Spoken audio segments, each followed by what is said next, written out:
Cette semaine, 15 reçoit une actrice prénominée au César dans la catégorie Révélation féminine de l'année. Medina Diarra, salut. Salut, ça va? Ça va très bien, et toi surtout? Ça va super, moi je suis dans un nuage permanent, tu sais. Ça fait combien de temps t'as été nominée? Quand est-ce que t'as eu la nouvelle? J'ai eu la nouvelle le 13 novembre, le lendemain de mon anniversaire, date gravée. Meilleur cadeau d'anniversaire. Meilleur cadeau d'anniversaire. Tu l'as appris comment?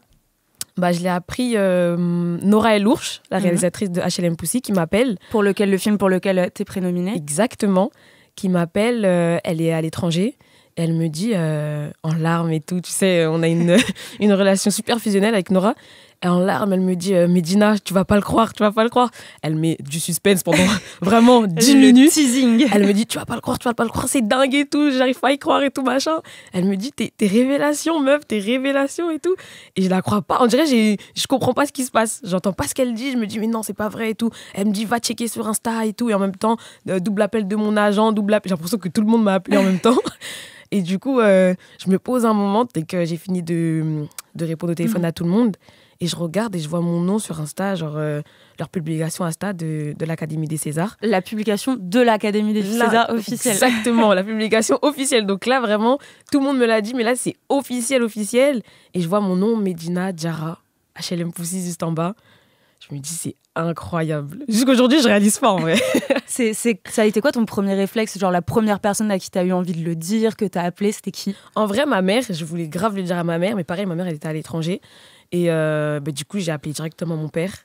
Et pareil, il était super ému. Il comprend, parce que parfois, il y a des personnes qui comprennent pas forcément c'est quoi les Césars, qu'est-ce que ça représente et tout machin. Donc, je lui dis très clairement, papa, les Césars, c'est le ballon d'or du cinéma.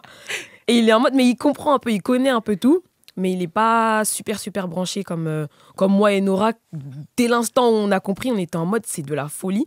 Mais il était très ému, il a très bien compris que c'était un accomplissement en soi, qu'on récompensait le travail acharné qu'il a pu avoir en amont et tout machin.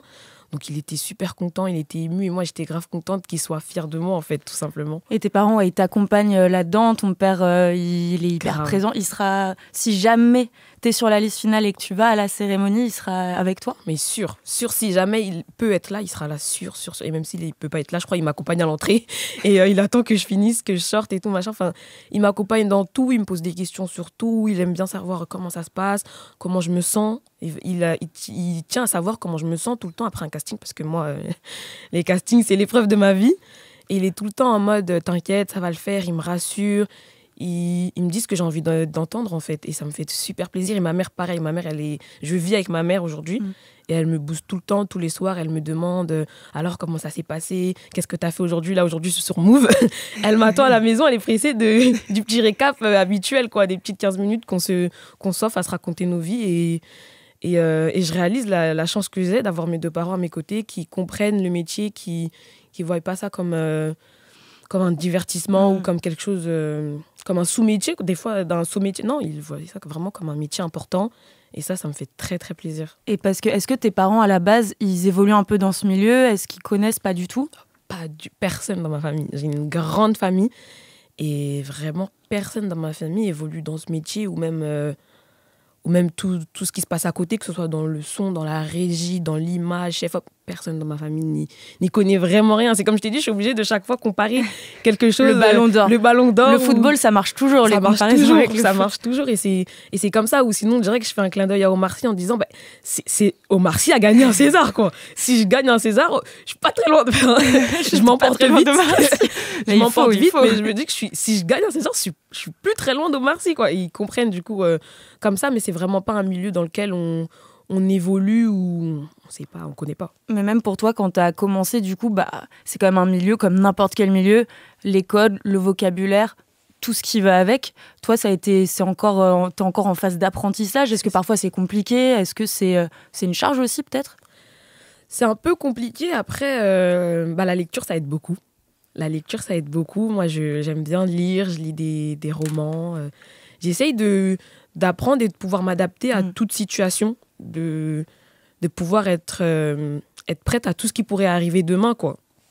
Donc je m'arme avec les armes que j'ai à disposition dans mon petit 93. Parce que tu viens de Stein. Moi, j'habite à Stein, je viens de Stein, du 93, et je suis très fière. Je suis très fière. Pour moi, c'est une force de venir de banlieue et d'accomplir des choses, de pouvoir être un modèle, comme je le dis tout le temps, d'être un exemple. On n'a pas forcément beaucoup d'exemples et on est souvent mis de côté. Et là, de pouvoir réaliser un rêve dont plusieurs filles comme moi aimeraient atteindre un jour, bah, je suis grave reconnaissante, je suis grave contente, mais à un point, t'as pas idée. Est-ce que parfois, au-delà de ta fierté qui est complètement légitime, t'as pas peur qu'on instrumentalise un peu ça, tu vois, en mode la jeune qui a réussi malgré tout, croyez en vos rêves et nos jeunes peuvent réussir. Un truc un peu politique, tu vois, méritocratie, etc. Bah, en fait, il y a beaucoup de questions auxquelles je peux pas répondre parce que finalement, j'ai commencé le cinéma très jeune. J'ai commencé le cinéma à 8-9 ans. Ouais. Je dis tout le temps 10 ans, comme mais en fait, ma mère me dit non, t'avais pas 10 ans, t'avais 8-9 ans. J'étais bien plus petite que ça. Et du coup, bah, méritocratie, je sais pas. Je sais pas parce que finalement, je suis tombée dans la soupe vraiment très tôt. Et après, bien sûr, il y a beaucoup de taf, il y a beaucoup de travail et j'ai été bien accompagnée aussi, je pense. À cette époque-là, tu sais, à cet âge-là, t'as un coach tout le temps avec toi sur les tournages qui partage avec toi tous tes moments et qui t'explique tout ce qui se passe. C'est qui ce coach, enfin, comment il est choisi, ça sort d'où? Franchement, j'en ai aucune idée. Je sais pas du tout quelle formation il faut faire pour devenir coach et d'où il sort. Mais j'en ai eu deux, trois. Le dernier que j'ai eu, il s'appelait Jérémy. Je sais pas si Jérémy passe par là. Il s'appelait Jérémy et je l'aimais tellement. Et c'est important, je pense, à cet âge-là, d'avoir un repère sur les tournages à qui tu peux t'adresser et poser toutes les questions. C'est ça, lui, il te fait quoi? Il t'explique ce que tu vas faire là, pourquoi tu le fais. Il est là un peu pour que tu sois pas perdu entre cinéma, réalité, tout ça. Exactement, pour que tu sois pas perdu, pour que tu comprennes tout ce qui se passe, pour que tu comprennes que t'as droit de rater, t'as droit d'échouer, t'as droit d'être pas prête, t'as droit d'avoir besoin de temps, t'as droit d'aller boire de l'eau, de faire pipi à un moment où t'en as besoin. Tu sais, c'est des choses bêtes un peu, mais des fois, c'est important. Et c'est un repère, mais vraiment aujourd'hui, vraiment comme moi j'ai commencé avec un coach, aujourd'hui des fois quand je suis sur un tournage, j'ai tendance à rester seule ou ne pas savoir à qui m'adresser si j'ai une question à poser. Parce que quand tu as un coach, c'est plus simple, tu poses toutes tes questions à lui et lui va chercher si c'est à la réalisatrice qui doit poser la question, si au premier assistant, il sait tout en fait. Et c'est très très très important, je pense que même à cet âge-là, si on a besoin, on devrait pouvoir avoir un coach, quoi. Bah ouais, ton repère, t'as ton pilier un peu sur tout ça. Exactement. Ton premier film, donc t'avais quoi, 8-9 ans? Dambella tête haute, ouais, j'avais 8-9 ans. Et comment tu t'es retrouvée, justement, tes parents, ils sont pas dans le milieu, c'est pas quelque chose qui était autour de toi. Comment tu t'es retrouvée à tourner dans un film quand même de cette envergure-là, si jeune? Mon père m'expliquait, parce que pareil, je me souviens, mais très vaguement, mon père m'expliquait qu'en fait, sur Facebook, un ami à lui disait qu'en fait, il avait sa femme qui faisait passer des castings et qu'il aimerait bien me voir, en fait. Qu'il aimerait bien me voir et voir si je correspondais potentiellement au profil recherché, quoi. Et mon père, il me dit, du coup, bon, on va y aller voir... vraiment, je pense qu'il m'a dit, on va aller voir une tata.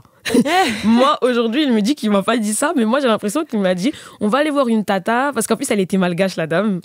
On va aller voir une tata et tout, donc il va se passer 2-3 petits trucs et tu vas me dire si t'aimes pas et tout, machin. Ça s'est super, super bien passé. C'est normal, c'était ta tata dans ta tête. C'était ma tata dans ma tête, mais c'est surtout que aujourd'hui, quand je passe un casting, je suis quelqu'un de très... Je suis mauvaise en casting, très clairement. Ça veut dire quoi être mauvaise en casting? C'est ne pas être à l'aise. Moi, je pense, selon moi, je suis pas à l'aise. J'ai du mal vraiment à me mettre à l'aise. Tu sais, quand t'es pas à l'aise, bah, ça se voit. Ça se voit tout de suite. Moi, en tout cas, mon visage, il est très expressif. Du coup, ça se voit que je suis pas à l'aise. J'ai du mal à... Je bois de l'eau, ma bouche, elle est sèche. Il y a rien qui va.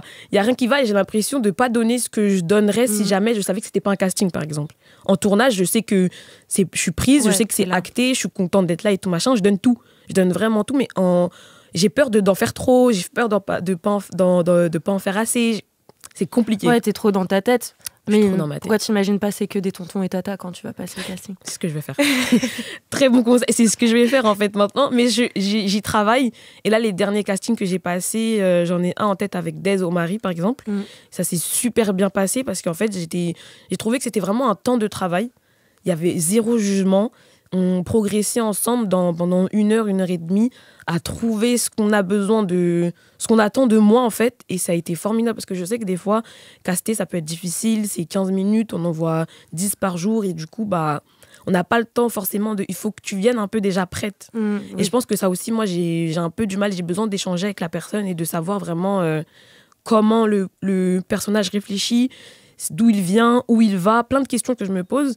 Et je sais que parfois, on n'a pas forcément le temps. Et du coup, moi, c'est compliqué pour moi. Mais oui, je vais faire ça maintenant. C'est mes tatas, mes tontons. Forcément, ça va bien se passer. Et pourtant, ton premier casting, tu as réussi tranquillement. Et ensuite, il s'est passé quoi, du coup? Enfin, tu t'es retrouvée... toi, tu t'attendais pas, tu ne pensais pas vraiment que c'était un casting. Et du jour au lendemain, tu es sur un plateau. C'est ça. En fait, je pensais pas du tout que c'était un casting parce que c'est pas les mêmes choses qu'à cet âge-là. Parce que tu sais pas lire. Tu sais pas...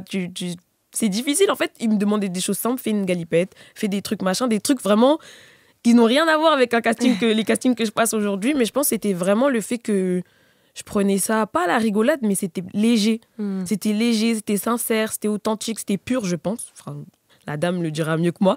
Mais je pense que c'était très simple et c'est ce qui a plu finalement, je pense. Mais aujourd'hui, me mettre une petite pression où j'ai pas envie de plaire, mais envie de correspondre au personnage plus que d'être le personnage, peut-être. C'est ce qui me porte défaut, je pense, je sais pas.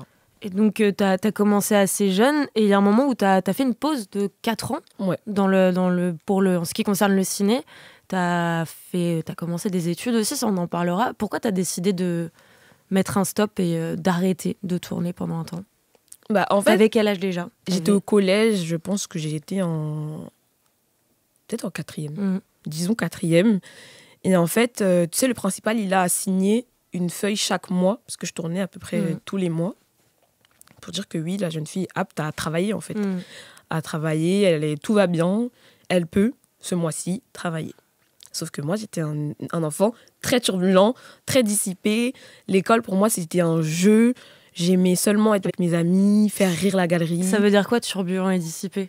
Ça veut dire faire rire le prof, faire rire. Et c'est compliqué dans un environnement où un prof a envie de transmettre, de faire apprendre la table de multiplication à ses élèves. Une élève est là pour toujours parler, bavarder. Enfin, tu sais, même bavarder, ça perturbe un cours, en fait. Donc moi, j'étais tout le temps là en train de bavarder, en train de poser des questions bêtes au prof. Monsieur, est-ce que je peux aller aux toilettes? Monsieur, est-ce que je peux boire de l'eau? Monsieur, est-ce que... Enfin, des questions... Vraiment, la fille était relou. J'étais chiante. Vraiment, premier degré, j'étais chiante à mort. Et en fait, c'était juste... Je pense que vraiment, l'école, comment c'est fait, je pense que ça me convenait pas forcément. C'était pas... J'avais besoin d'autre chose, je pense. Et du coup, mon principal, au bout d'un moment, il a signé négatif à la feuille en disant que j'étais pas apte à aller travailler sur un tournage ce mois-ci parce que trop turbulente, pas assez concentrée en cours, bavarde trop, enfin plein d'appréciations négatives, quoi. Mais ça t'a fait quoi à ce moment-là? Tu l'as reçu comment? Je l'ai mal reçu, mais j'étais en mode... en fait, je savais pas que ça allait mettre fin tout de suite à tout ce que je faisais auparavant. Je savais pas que du coup, mon agent allait dire qu'on ne pourrait pas continuer comme ça. On pourrait plus continuer ainsi. C'est pas possible de t'accompagner et que toi, tu veux pas, en fait. Et c'est beaucoup plus tard que j'ai compris ce que ça voulait dire, tout ça. Je comprenais pas sur l'instant que là, je comprenais pas, parce qu'en vrai, c'était pas des menaces, mais il me disait tout le temps, si tu continues le mois prochain, je signe pas. Si tu continues, mais moi, j'étais en mode... je comprenais pas. En fait, c'est juste ça, je comprenais pas vraiment l'enjeu. Et à partir de là, du coup, t'as pas pu continuer à tourner en étant à l'école à côté? Non. J'ai arrêté, du coup, pendant pareil, 3-4 ans. J'ai plus fait de tournage, j'avais plus d'argent, en fait. Donc, j'ai arrêté et j'ai pu chercher à avoir un agent ni rien. Et pour moi, c'était fini le cinéma à ce moment-là. Ça te manquait ou pas à ce moment-là? Non. Non, très sincèrement, non. Ça me manquait pas, mais c'est seulement de croiser les gens de ma ville qui me disaient « Alors, l'actrice, c'est quand le prochain rôle ?» Et j'étais en mode « Mais j'étais dans cette case-là, en fait. On attend de toi que tu proposes autre chose. Maintenant, on attend de toi le prochain film. On attend... » Et c'est pas tout le monde qui savait que j'avais arrêté, en fait. Ouais. Que j'étais... Pas qu'on m'avait viré du taf, mais presque, on m'avait viré, quoi. Est-ce que tu as eu l'impression peut-être de décevoir, tu vois, les gens autour de toi qui étaient un peu fiers, tu vois? Oui. Ouais. Surtout les membres de ma famille, parce que je pense qu'eux étaient conscients. Eux étaient conscients que ça pouvait être une porte de sortie Ça pouvait être une bonne chose pour moi, là où moi, j'étais pas du tout consciente. Et du coup, comme je t'ai dit, moi, j'étais une élève pas mauvaise à l'école, mais turbulente. Et la seule bonne chose que j'avais fait pour le moment, c'était d'être actrice. Et du coup, tu travailles mal à l'école, enfin, t'as pas des bons résultats, mais t'arrives au moins à faire une bonne chose, c'est bien. Mais si, j'ai échoué en fait dans les deux choses. Et je l'ai vu ça dans les yeux de mes parents que c'est pas cool en fait. On comprend si jamais t'avais juste envie d'arrêter, on aurait compris. Mais le fait que tu te gâches un peu, c'est dommage. Et il m'avait fait comprendre, c'est dommage que tu te gâches en fait. Même... C'est difficile à accepter quand t'es jeune, ça. Ouais. Je l'ai compris après et c'était compliqué, mais c'est surtout le rendez-vous avec mon agent où là, j'ai vraiment vu dans les yeux de mes parents que c'était en mode comment tu vas faire alors ? Si rien ne t'intéresse, ni l'école, ni l'art ni être actrice, ni tu veux faire quoi finalement ? Et t'as fait quoi là du coup ? Bah après, j'ai fait du droit. Et le droit, t'en avais envie ? C'était quelque chose qui te plaisait ? Oui. Qu'est-ce que...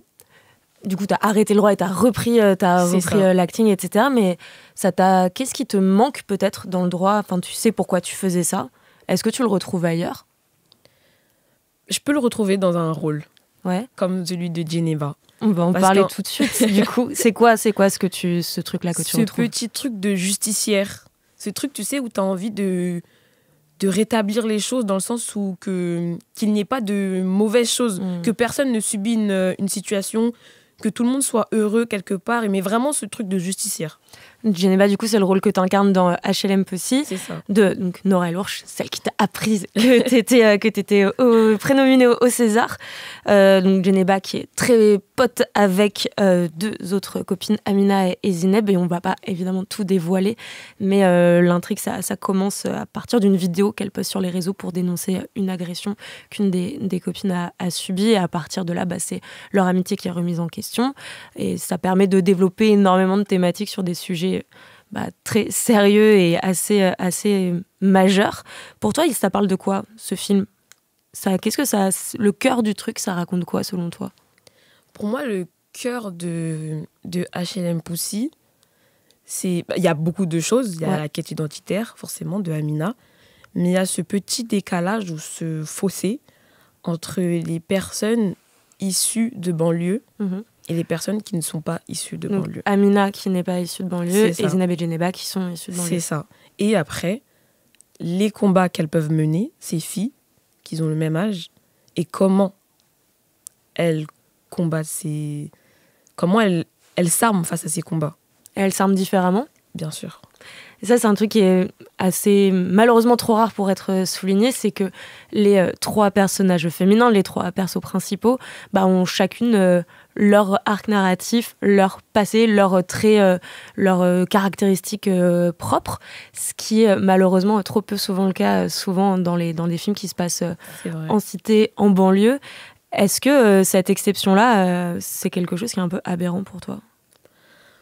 Un peu, en fait, moi j'aime bien HLM Pussy et comment nos personnages ont été écrits parce que c'est la vraie vie. On a tous un vécu, on a tous un passé, on a tous un présent et un futur, tu sais. Et Zineb et Geneba, elles sont très différentes. Oui. Bien qu'elles viennent du même milieu social, elles sont différentes. Et pareil pour Amina, où là aussi on peut avoir des points communs. On a beaucoup de points communs et beaucoup de différences, bien sûr, parce qu'on n'est pas issus du même milieu social.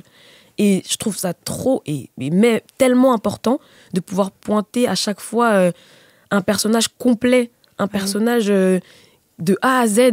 Pour moi, c'est tellement important. Et surtout, moi qui ai besoin vraiment, pour honorer un personnage, de savoir d'où il vient et où il va. Nora, elle a fait un taf. Mais Nora, je l'admire. C'est tellement subtil. Tout ce qu'elle écrit, c'est tellement... J'ai besoin de ça. Moi, j'ai vraiment besoin d'être accompagnée, de comprendre tout. Et de la voir vraiment... De savoir que ses parents, à Geneba, sont dans son pays d'origine. Elle vit avec son oncle.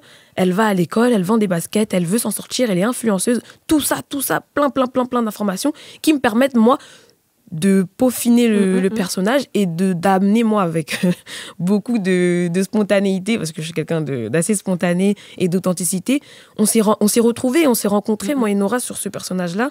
Pareil pour Zineb, pour Selma Takaline avec Zineb, et pareil pour Amina, pour Léa Aubert. Ça se confond un peu. C'était ça, en fait. C'était de pouvoir discuter, de trouver, de comprendre, de chercher. C'est trop important pour moi. Mais tu vois, ça en soi, ça semble normal, ce travail autour d'un rôle. Sauf que très souvent, les personnages qui sont, encore une fois, entre guillemets, des jeunes de quartier, leur caractéristique principale, c'est « je suis un jeune de quartier ». Ouais, c'est vrai. Et on a besoin, du coup, de films qui ont juste une représentation juste et pas stéréotypée de persos comme ça. Et ce film-là, je pense qu'il a été accueilli par beaucoup comme, enfin, juste une représentation normale, fine et juste de personnes qui sont des personnages et il s'avère qu'ils viennent de banlieue. Est-ce que tu penses qu'on va peut-être doucement vers de plus en plus de films et des représentations juste assez normales? Oui, j'espère et j'ai foi. J'ai vraiment foi en ma génération et je pense qu'on peut le faire, on peut tout faire. Je pense que tout nous est permis. Il faut juste qu'on s'arme, qu'on y va, qu'on fonce et qu'on ose. Et bien sûr, il y a même la génération de Nora, déjà, ils font le nécessaire, ils nous ouvrent des portes et c'est formidable. C'est tellement grand ce qu'ils font, c'est énorme. Et je suis reconnaissante de nous ouvrir ces portes-là et que nous, après, on puisse exprimer notre art comme on a envie, comme on l'entend. Et ouais, je suis tout à fait d'accord, c'est tellement important, on n'est pas seulement des personnes de banlieue et enfermées dans cette case. Non, on raconte des histoires, on est plein de choses, je peux pas dire qu'on est formidable parce que sinon après tout le monde est formidable. Mais moi je trouve qu'on est géniaux, hein, mais tout le monde est géniaux, mais c'est vrai, hein, tout le monde est formidable et nous on n'est pas seulement dans cette case-là de banlieue ou pas, c'est seulement qu'on a aussi des choses à raconter, aussi des choses à dire. Et je pense après c'est un combat, hein, c'est une guerre. Mais justement, du coup, il y a une autre case aussi dans laquelle on a tendance à mettre les actrices qui sont pas blanches, les actrices noires. Est-ce que t'as déjà parlé de ça, du fait qu'il y a des rôles hyper stéréotypés qu'on peut te proposer, qu'on peut proposer à des actrices qui sont pas blanches, tout le temps les mêmes stéréotypes, tout le temps le même type de rôle. Toi, c'est un truc que vraiment tu ressens. Est-ce que tu as l'impression qu'il y a beaucoup de rôles qu'on te propose qui rentrent dans cette catégorie de l'ami noir de banlieue? Oui, c'est encore fermé. Ouais. C'est encore très, très, très fermé. Mais pareil, je vois que ça évolue, ça change un peu. Mais bien sûr, c'est encore fermé. C'est toujours, comme tu as dit, l'ami de banlieue. On avance doucement, mais sûrement, je pense. Et c'est pas, alors que tu es quand même jeune actrice et que ta conclusion, c'est quand même celle-là. Est-ce que c'est pas un peu fatigant quand même? Est-ce qu'il n'y a pas quelque chose ça pique un peu? Si, ça pique un peu. C'est un peu fatigant, mais comme je t'ai dit, en vrai, on évolue et on change. J'ai parfois des rôles formidables. Mais vraiment, c'est que c'est du 50-50. Au jour d'aujourd'hui, on n'est plus sur du 70-30 ou du 100%. On évolue, on change. Et peut-être qu'un jour, on sera dans du 100% ou dans le sens inverse. Mais oui, ça peut être encore un peu fatigant d'avoir des rôles... c'est toujours la même chose, toujours la même histoire. C'est chiant. En vrai, c'est chiant. Mais il faut nous laisser la chance. Je pense qu'il faut... Si tu me donnes la chance de pouvoir faire un truc incroyable, je suis persuadée qu'il y en a plein des comme moi, qui peuvent faire des choses formidables, des rôles incroyables. Et la couleur, c'est pas un frein, loin de là. Et tu vois, tu utilisais le mot combat là tout à l'heure. Il y a quand même parfois l'impression que être une actrice noire en France, il y a forcément une forme de combat à mener. Soit tu acceptes ces rôles stéréotypés, soit si tu refuses, ça veut dire que tu as quand même un peu plus de taf pour trouver le rôle qui te va. Que quoi qu'il, c'est une forme de guerre, même s'il y a quand même heureusement des aînés qui, ce combat-là, l'ont amorcé. On n'est pas seul dans ce combat-là. On n'est pas seul. Mais c'est pas pareil, c'est pas un peu éreintant de limite tout doit être un peu une guerre, quoi. Bah si, mais en fait... c'est dommage, mais on est habitué. C'est triste, mais t'as tout dit en fait. T'as tout dit. C'est ce qui se passe, c'est la réalité. Mais on est habitué à être confronté à des rôles stéréotypés. Et c'est soit tu mènes une guerre, et là c'est vraiment les personnes comme Maïmouna Doucouré qui écrivent des rôles où là ça donne envie de rêver, clairement. C'est incroyable. Mais il y en a en fait, comme je te dis, il y en a et ça arrive tout doucement. Mais ouais, c'est un choix en fait, c'est un combat, c'est un choix à mener, mais on est habitué depuis un bon moment, c'est comme ça. Mais heureusement, ça évolue. Et est-ce que toi, tu as pu faire des rencontres justement d'aînés, d'actrices autour de toi qui, je sais pas, t'ont peut-être un peu accompagné ou qui t'ont donné de la force d'une certaine manière, des rencontres marquantes qui sont inspirantes? Oui. Alors j'avais rencontré il y a longtemps un peu, je pense qu'elle se souvient même pas de moi, mais Fadili Camara, elle était venue manger, ma maman elle a un restaurant, d'ailleurs venez tous. C'est un buffet à volonté africain. Ouais. Et c'est hyper bon. Franchement, c'est hyper bon. Donne le nom. Aux trois têtes. Aux trois têtes à Stein. Vraiment, nous, on est chauvins. Tu places mon produit, ça va. Ouais. Il faut. Hein. Non, mais vraiment, c'est véridique ce que je dis. Elle était venue manger au restaurant du coup de ma maman. Et je parlais avec elle et je lui disais alors comment ça se passe et tout, comment tu vis, tout ça et tout machin. Plein de questions, plein de choses dont on a parlé. Et on s'est même rendu compte qu'on avait le même agent. On a le même agent, mais vraiment, question bête, c'est qui ton agent? Elle me pose la question, je lui dis, c'est Gonzalo Leclerc. Elle me dit, ah ouais, mais on a le même agent. Oh, ce genre de discussion. Mais du coup, elle m'a donné plein de conseils. Elle m'a dit qu'il fallait avant tout être épanouie. Elle m'a dit qu'il fallait avant tout rester fidèle à soi-même. J'ai aussi Max Gomis, ça me fait penser directement à lui. Max, c'est vraiment un grand frère. Mais je sais que je peux compter sur lui. Il me donne tout le temps de bons conseils. Il me demande tout le temps d'être fidèle à moi-même, de rester authentique comme je suis. Et ça va payer quoi qu'il arrive. C'est du travail, 2 fois plus, 3 fois plus. Mais ça va le faire. Il me donne toujours de l'espoir. Vraiment, je l'aime d'amour, Max. Je l'aime d'amour. Et ensuite, il y a Tracy Gautoise avec qui j'ai échangé il n'y a pas très longtemps. Parce qu'elle a été révélation. Pareil, il n'y a pas très longtemps. Et du coup, je lui ai posé plein de questions autour des... Elle m'a répondu du tac au tac. Elle m'a donné plein de conseils. Elle était super gentille. C'est un bonbon. Vraiment, cette fille, c'est un bonbon. Et en plus, je la trouve tellement belle. Et parmi les personnes qui t'entourent et qui sont très bienveillantes, il y a aussi cette personne-là. Et l'équipe, salam à tous. Medina, je t'envoie 1 million de ce fort, 1 million de bravo et 1 million de fierté. Bravo, on est trop fiers de toi. Ça tue, je suis honoré vraiment de venir avec toi à cette soirée des révélations. Et voilà, pour nous, t'as déjà gagné, sache-le.